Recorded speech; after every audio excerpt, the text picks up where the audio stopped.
오늘 말씀의 제목은 맥추의 초실절을 지키고입니다. 우리 한명교회는 오늘 맥추감사 주일로 보내고 있습니다. 첫 열매를 주신 하나님께 감사하며 귀한 은혜를 주신 여호와께 감사의 예배를 드립니다. 여러분, 그 첫 열매를 기억하십니까? 첫 열매? 여러분의 첫 열매는 무엇입니까? 뭐든 좋습니다. 재미삼아 키웠던 방울토마토, 또 반려견 내지는 반려동물들이 출산했다거나 뭐 그런 것도 첫 열매가 될 수 있겠죠. 여러분의 첫 열매 혹시 기억나는 거 있으십니까? 농사를 안 져봐서 저도 잘 모르겠더라고요. 그런데 오랫동안 교회에 다니시는 분들에게 이런 질문을 하면 대부분 무엇을 떠올립니까? 첫 월급을 떠올리게 되죠. 왜 첫 열매가 첫 월급이 되었는지는 모르겠지만 첫 월급을 헌금하는 것이 믿음이 굉장히 좋은 것처럼 또 꼭 그래야 하는 것처럼 가르쳐 왔던 것이 사실입니다. 저도 그러한 부담 가운데 사역자로서의 첫 열매, 첫 월급을 하나님께 드리고 나서 얼마나 어려웠는지 모르겠습니다. 믿음이 없는 얘기죠. 물론 자신의 믿음으로 또 자원하는 마음으로 정말 기쁜 마음으로 드렸다면 하나님께서도 기쁘게 받으셨겠죠. 하나님의 은혜를 분명히 누렸을 것입니다. 그런데 뒤돌아보면 저는 그렇게 하지 못했던 것 같아요. 그냥 다들 선배님이 하라고 그러니까 또 그렇게 무언의 압박이 있으니까 그랬던 것 같아요. 오늘은 우리가 맥추 감사절로 보내고 있습니다. 오늘 본문의 시작은 77절 곧 맥추의 초실절을 지키고 라고 시작합니다. 맥추절이 뭔지도 모르는데 77절이라니 그리고 초실절이라니 시작부터 쉽지 않으실 수도 있겠습니다. 그래서 우리가 성경에 대해서 잘 배우고 익혀야 해요. 그래야 첫 열매가 첫 월급이다 이런 소리를 안 할 수가 있습니다. 여러분. 오늘 말씀을 좀 이해하기 위해서 우리가 먼저 유대교의 7대 절기를 먼저 살펴보려고 합니다. 여러분 천천히 잘 한번 따라와 보시기를 바랍니다. 유대교, 즉 정통 이스라엘 민족이 지금도 지키고 있는 7대 절기가 있습니다.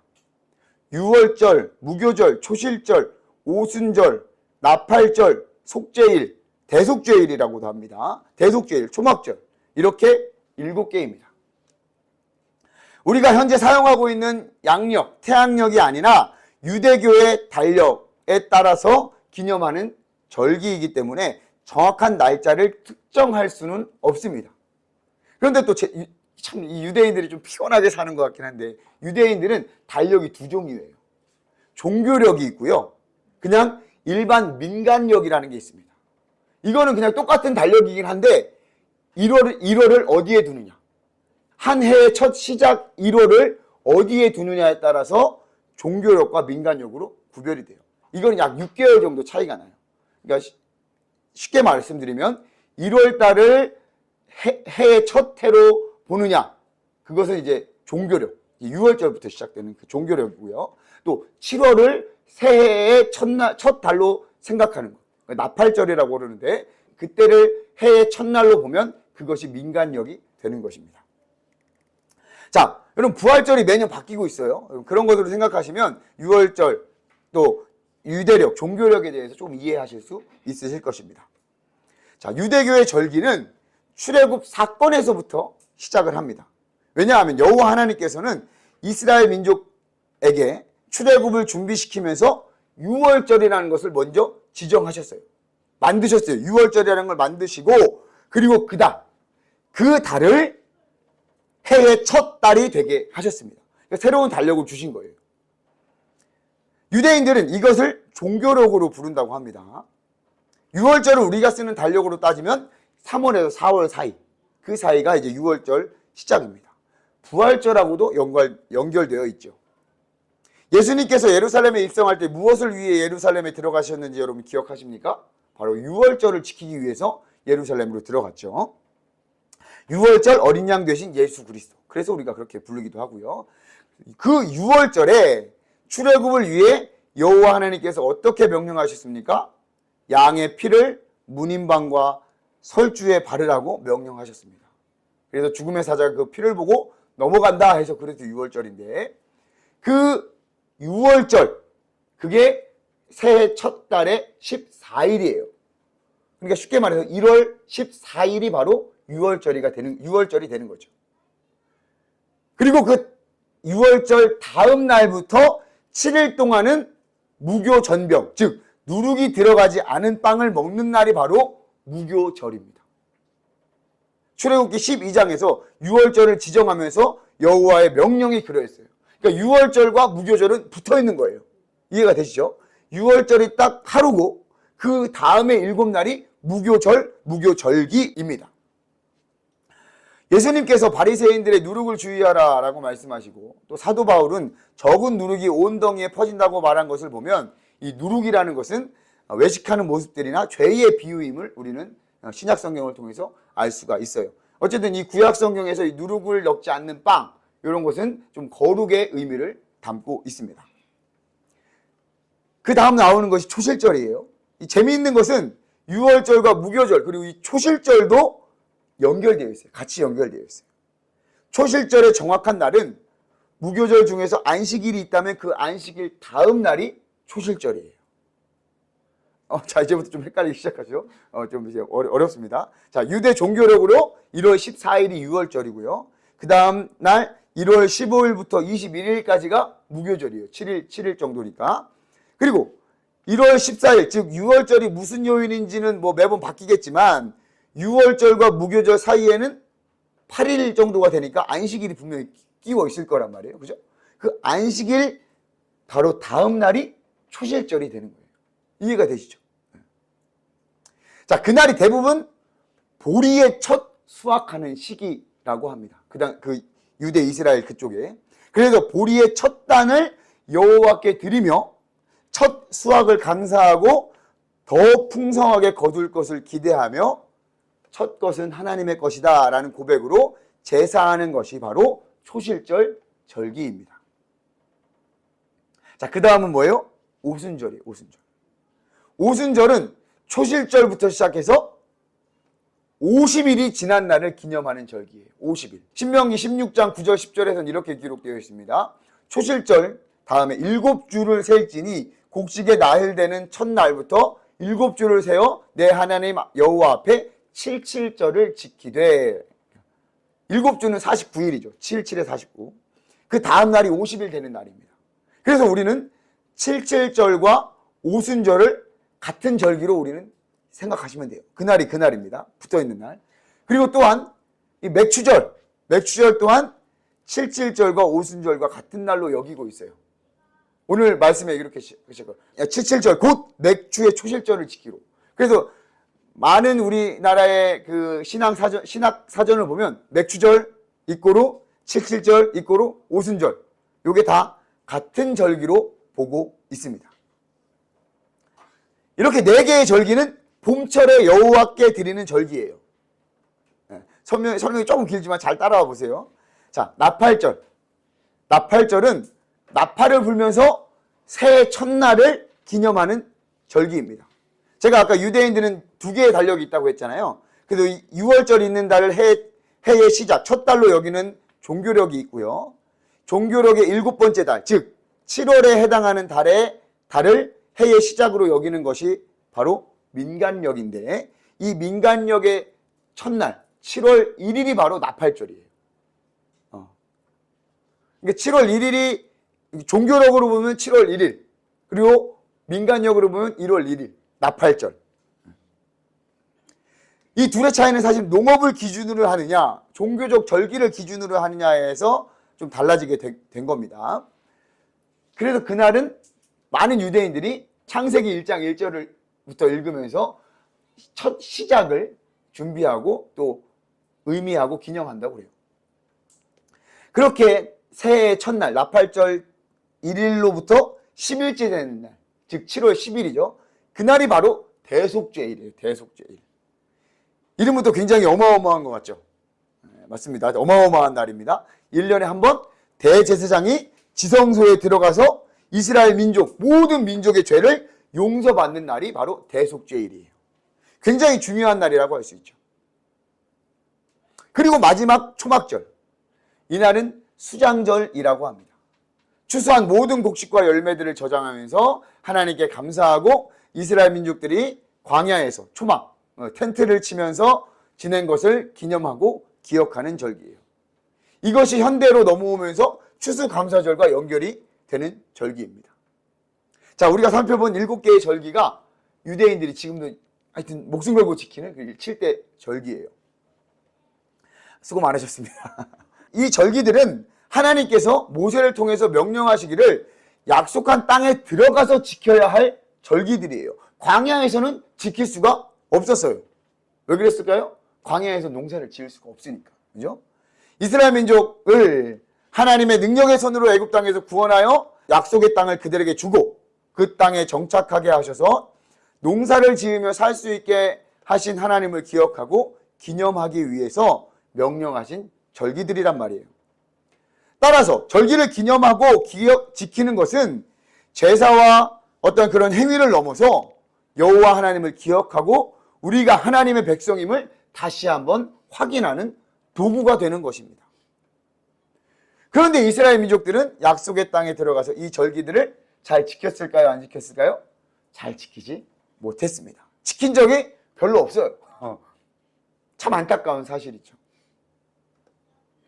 자, 그럼 이제 본격적으로 오늘의 절기 맥추절을 다시 한번 살펴봅시다. 아까 맥추절은 뭐랑 연관이 되어 있다고 했어요? 77절, 오순절이라고도 부른다고 했습니다.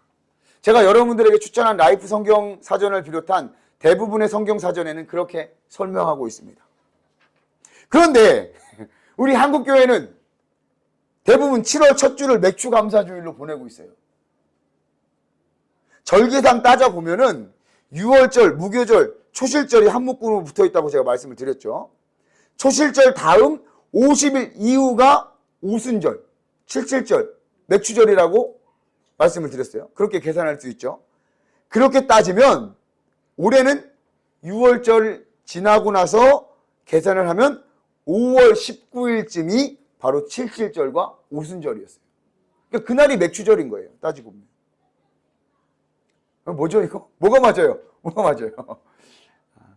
사실 7월 첫 주에 기념하는 이 맥추감사 주일은 우리나라에만 있습니다. 우리나라에만 있어요. 한국에만 있어요. 가장 한국적인 절기가 바로 맥추감사 주일이에요. 가장 한국적인 예배 행위가 새벽 기도인 것처럼 가장 한국적인 절기가 바로 맥추감사 주일이에요. 아마도 초기 한국의 기독교인들이 이 맥추절, 이 보리를 추수하는 첫 추수의 날을 기념하고 감사하고 싶은데 우리나라의 어떤 기후 특성상 우리나라는 5월 말에서 6월쯤이나 돼야 보리나 밀의 수확이 시작되니까 날을 조금 바꿔서 기념한 것으로 보입니다. 게다가 이름을 보리맥자를 쓰면서 맥추절로 지었으니 한국에서 보리를 추수하는 날과 연관시켜야 뭔가 좀 잘 맞는 그런 느낌이잖아요. 그런데 또 한 가지 오류가 뭐냐면 원어 성경이나 영어 성경을 보면 출애굽기 23장 16절에서 맥추절을 지켜라 라는 그 명령이 정확히는 추수의 절기를 지켜라 라는 의미예요. 추수의 절기를 지켜라. 물론 그 추수가 이스라엘 땅에서는 보리였기 때문에 한국어로는 맥추라고 해도 맞는 말이지만 100% 정확하다고는 할 수는 없죠. 거기에 또한 오늘 본문 출애굽기 32장 22절 77절 곧 맥추의 초실절을 지키고 이 성경의 원문을 보면 보리의 추수가 아니라 밀의 추수를 의미하고 있어요. 그러니까 보리가 아닌 거예요. 이스라엘 땅에서도 보리 먼저 추수하고 그로부터 50일 뒤에 밀을 추수하거든요. 그 밀에 처음 추수하는 그날의 초실절을 지키라는 의미가 오늘 본문에 맞아요. 그러니까 6월절에 붙어있는 무교절 절기에 처음에 초실절을 드릴 때는 뭘 하나님께 첫 예물로 드려요? 보리로 예물을 드리고 오순절 후에 50일 후에 드리는 이 초실절은 또 뭐의 초실절이에요? 밀의 초실절이에요. 그러니까 맥추라고 부르면 안 되는데 이 성경에 우리나라 물론 이해는 할 수 있습니다. 이 성경에 우리나라 말로 번역하면서 맥추를 쓰면서 이게 좀 헷갈려요. 헷갈리게 된 거예요. 그리고 지금 새로 나오는 새번역 성경이나 또 우리말 성경에는 출애굽기 32장 22절에 미래 추수의 초실절을 지켜라 라고 제대로 번역을 해서 나왔습니다. 따라서 우리가 7월 첫 주에 기념하는 이 맥추절, 또 77절, 오순절과는 정확히 일치하지가 않죠. 그렇다면 지키지 않아도 되는 거 아닌가요? 안 지켜도 되는 거 아닌가요? 정말로 지키지 않는 교회들도 있다고 그래요. 맥추절, 굳이 맥추절까지 지키냐? 그러나 저는 그렇게 생각하지 않습니다. 우리 기독교, 우리 한국 기독교 선조들의 그 마음과 정성, 하나님께 사랑하는 믿음을 잘 본받아서 전반기를 지켜주시고 인도하신 은혜에 감사하며 보내는 것이 마땅하다고 생각합니다. 오랫동안 그렇게 해왔고요. 그에 따라 하나님의 은혜에 감사하며 기뻐하고 은혜를 나눌 수 있다면 충분히 가치 있는 날이라고 생각을 합니다. 한 가지 더해서 말씀을 드리자면 이 절기를 지킬 때 하나님의 명령을 기억하며 지키기를 권면합니다. 하나님의 명령이 무엇이냐? 우리 신명기 16장 11절과 14절의 말씀을 앞에 보면서 같이 읽어보겠습니다. 시작! 너와 내 자녀와 노비와 내 성중에 있는 레위인과 및 너희 중에 있는 객과 고아와 과부가 함께 내 하나님 여호와께서 자기의 이름을 두시려고 택하신 곳에서 내 하나님 여호와 앞에서 즐거워할지니라. 절기를 지킬 때에는 너와 내 자녀와 노비와 내 성중에 거주하는 레위인과 객과 고아와 과부가 함께 즐거워하되. 아멘. 신명기 16장에서 77절과 초막절을 지킬 때 명령하신 여호와 하나님의 말씀입니다. 너와 내 자녀뿐만이 아니라 노비와 성중에 있는 레위인과 객과 고아와 과부와 함께 여호와 하나님 앞에서 즐거워하라 라고 명령하고 있습니다. 레위인, 객과 고아와 과부, 이러한 자들은 소외된 자들입니다. 그러니까 소외된 자들과 함께 즐거워하라는 하나님의 말씀인 거죠. 교회의 절기들이 교회 안에서만 기뻐하고 우리끼리만 즐겁고 행복해하고 끝낸다면 하나님께서 명령하신 말씀의 절반만 지키게 되는 것입니다. 우리가 어떠한 절기든지 간에 여호와 하나님께서 기쁘시게 받으시고 응답하시는 절기가 되려면 소외된 자들과 함께 해야 할 줄 믿습니다. 그 방법과 형식은 우리가 앞으로 더 고민하고 생각해서 개발해야 할 것입니다. 그 은혜가 우리 한명교회를 통해서 흘러가기를 주님의 이름으로 축복합니다. 우리만 기뻐하고 즐거워할 것이 아니라 우리 성중에, 우리 주변에 소외된 자들과 함께 풍성함을 누리는, 또 즐거움을 누리는 한명교회의 절기가 되기를 소망합니다. 맥주감사주일이 우리나라에만 있다는 사실 처음 하신 분들도 계실 것입니다. 저도 사실 지난주 말씀을 준비하면서 절기와 관련된 성경을 읽으면서 우리가 지금 지키는 이 맥주감사절과 맞지 않는 것을 보면서 이해가 되지 않는 거예요. 날짜를 계산하면 도저히 이날이 아닌데 왜 이날 지키느냐. 제가 좀 숫자에 민감한 면이 있습니다. 게다가 또 T. 그러다 보니까 이게 왜 그동안 나는 몰랐지? 왜 이걸 얘기해 주시는 목사님이나 선생님이 안 계셨지? 좀 억울하더라고요. 정확히 잘 알고 정확히 잘 믿고 좋은 것은 또 우리가 잘 받아들이고 잘못된 것이 있으면 잘 수정하고 이런 게 여러분 필요합니다. 그런데요, 오늘 말씀 맥주의 초실절을 지키고 라는 말씀에서 이 초실절, 첫 열매, 첫 수확에 대한 감사드리는 의미가 너무 은혜가 되었습니다. 그리고 절기를 다시 정리해 보니까 이 절기와 예수 그리스도의 생애가 너무나도 잘 연결되어 있음을 보게 되었습니다. 우리가 너무나도 잘 알고 있듯이 예수 그리스도는 유월절을 지키기 위해서 예루살렘에 입성하셨습니다. 그리고 유월절 절기, 즉 무교절 기간에 예수님은 제자들과 마지막 만찬을 나누셨어요. 누르기 없는 빵을 내어주시면서 이 떡은 내 몸이니. 이렇게 마지막 만찬을 나누시고 십자가에 못 박혀 돌아가셨습니다. 그러나 예수님은 3일 만에 부활하셨죠. 부활한 그날을 여러분 기억하십니까? 그날은 안식 후 첫날이었습니다. 자, 정확히 말씀드리면 예수님은 초실절에 부활하신 거예요. 6월절을 기념하죠. 무교절기를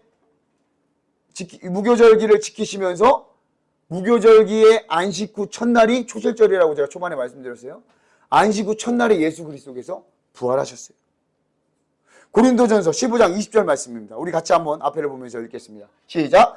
그러나 이제 그리스도께서 죽은 자 가운데서 다시 살아나사 잠든 자들의 첫 열매가 되셨도다. 할렐루야. 절기를 이해하면 이 말씀이 정확하게 이해가 됩니다.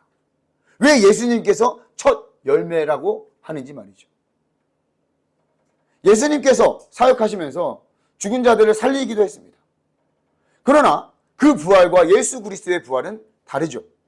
예수 그리스도의 부활은 영원한 삶을 사는 영생의 부활이었습니다.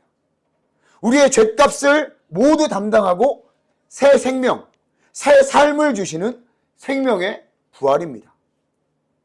완전한 의미의 첫 부활의 열매가 바로 예수 그리스도이신 것입니다.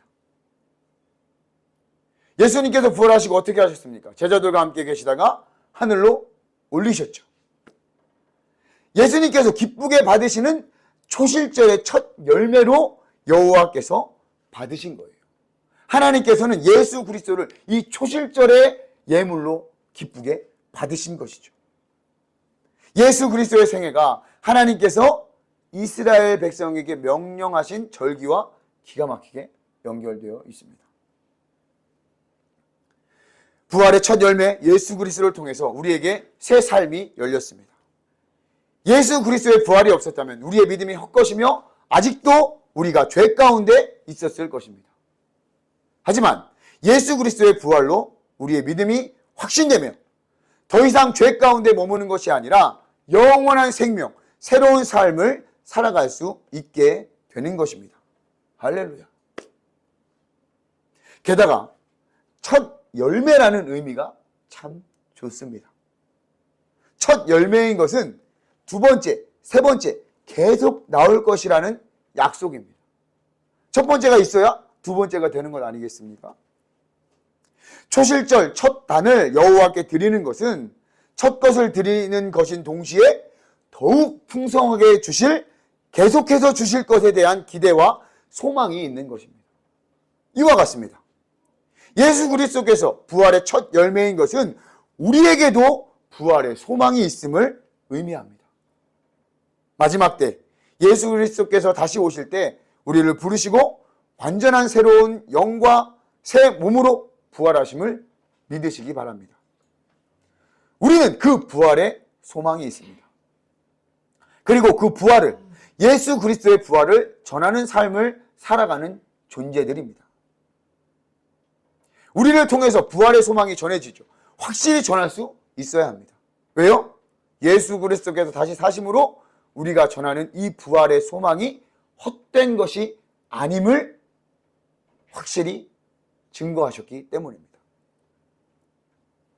이러한 새로운 삶을 위해서 여호와 하나님께서 우리에게 주신 선물이 있습니다. 그것이 바로 성령입니다. 성령. 여러분 사도행전 2장의 배경을 아시죠? 그 성령이 우리에게 주신 날이 언제입니까?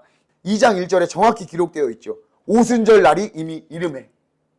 우리말 성경에는 마침내 오순절이 이르렀을 때에, 초실절 이후 50일 되는 그날, 그날이 바로 오순절이잖아요. 그날 예수 그리스도의 부활과 승천을 목격한 그들에게 성령이 불의 혀같이 임하였습니다. 그리고 그들은 예수 그리스도의 부활을 전하게 됩니다. 예수 그리스도를 부인했던 베드로도 담대하게 예수 그리스도를 전하고 12제자 그리고 7 집사를 비롯해 무명의 그리스도인들이 성령의 충만함을 받아 예수 그리스도를 전파합니다. 사도행전의 시작입니다. 성령 충만함이 그들을 증인으로서의 삶, 새로운 삶을 살게 하는 것이죠. 그것은 지금도 같습니다. 우리에게 주신 성령의 도우심을 받아 지금을 살아가는 저와 여러분들 또한 이 세상에서 새로운 삶, 부활의 소망을 갖고 살아가게 합니다. 예수 그리스도를 전하게 합니다. 하나님을 기쁘시게 하는 삶을 살고자 하는 마음을 갖게 하는 것입니다. 초실절, 부활의 첫 열매를 받으신 여호와께서 오순절에 성령을 우리에게 주신 것은 놀라운 하나님의 은혜이며 지혜입니다. 그리고 그 성령의 열매로 교회가 탄생하게 됩니다. 교회는 성도들의 모임입니다. 부활의 첫 열매, 예수 그리스도를 통해서 구원받는 성도들의 모임이 교회입니다. 새 삶, 새 생명을 얻은 자들의 모임이 교회입니다. 성령의 도우심을 받아 성령을 따라 이 세상을 살아가는 자들이 모인 곳이 바로 교회입니다. 저와 여러분들이 교회입니다. 자, 그렇다면 이 교회는 어떠한 열매를 맺을 수 있을까요? 어떠한 첫 열매를 맺어야 할까요? 먼저 우리 안에 신앙의 첫 열매를 맺을 수 있어야 합니다. 혹시 아직도 예수 그리스도를 구주로 믿지 못한 분이 있다면 다시 한번 결단하시고 예수 그리스도를 마음으로 초청하시기를 주님의 이름으로 축복합니다. 나의 죄를 위해서 십자가에 못 박혀 돌아가신 예수 그리스도를 나의 구세주로 믿으시고 영접하시기를 바랍니다. 마음으로 믿고 입으로 고백하십시오. 더 이상 내 생각과 내 뜻이 아닌 예수 그리스도를 주인 삼아 살아가기를 고백하십시오. 예수 그리스도께서 여러분들의 마음에 들어오셔서 함께 더불어 먹고 마시고 여러분의 삶을 주관해 주실 줄 믿습니다. 또한 이 교회를 통해서 하나님이 선포되고 부활하신 예수 그리스도가 선포되어야 합니다. 하나님께서 절기를 통해 이스라엘 백성에게 원하는 것이 무엇이었을까요? 이 절기들을 통해서 하나님께서 원하시는 것은 단순히 제사 드리는 것, 또 예물을 드리는 것이 목적이었을까요? 그렇지 않습니다. 하나님께서는 절기를 통해 여호와 하나님을 기억하라, 기념하라 하신 것처럼 우리 교회를 통해서 여호와 하나님이 선포되어야 할 줄 믿습니다. 하나님이 하나님됨을 인정하고 하나님의 구원사역 예수 그리스도가 선포되어야 합니다. 우리 개개인에게 선포됨은 물론이요, 우리의 가족과 이웃, 지역에 소외된 자들, 그리고 믿지 않는 자들에게 선포되어야 합니다. 절기를 보낼 때 명령하셨던 하나님의 명령을 여러분 기억하시죠? 소외된 자들과 함께하라는 명령이 이러한 의미가 아닐까 생각해 봅니다. 그럴 때 우리의 영혼의 열매, 교회의 열매를 맺어가게 될 수 있는 것입니다. 우리 한명교회도 그 귀한 사역에 앞장서기를 소망합니다. 그렇게 준비하고 행합시다. 오직 여호와 하나님 한 분만을 모시고 천하보다 귀한 한 명의 영혼을 귀히 여기며 열매 맺어갑시다. 여호와 하나님께서 계속해서 열매 맺게 하실 것입니다. 여호와 하나님께서는 자신의 영광을 위하여 자기 이름을 위하여 한명교회를 세우셨기 때문입니다. 첫 열매는 다음을 위한 약속입니다. 우리 한명교회도 하나님의 열매입니다. 첫 열매는 아닐지라도 이 땅의 회복과 한국교회의 회복을 위한 첫 열매가 되기를 소망합니다. 여호와 하나님께서 기쁘게 받으실 것입니다. 사랑하는 성도 여러분, 이 맥주절을 통해서 첫 결실, 첫 수확의 감사뿐만 아니라 지난 전반기를 허락하시고 인도하신 하나님께 감사와 영광을 돌립시다. 아울러 부활의 첫 열매, 예수 그리스도를 허락하신 하나님께 감사와 영광을 돌립시다. 그 첫 열매를 받으신 하나님께서 우리에게 성령을 주셨습니다. 그리고 이제 우리에게도 열매를 맺게 하실 것입니다. 우리가 하려고 하면 절대 불가능합니다. 그러나 성령께서 하시도록, 여호와께서 하시도록 우리가 순종하고 그 뜻과 도우심을 구할 때 자연스럽게 좋은 열매를 맺을 줄 믿습니다. 열매 맺게 하실 그 하나님을 의지하며 허락하신 이 후반기에도 감사와 귀한 열매 맺는 저와 여러분들이 되시기를 주님의 이름으로 축복합니다.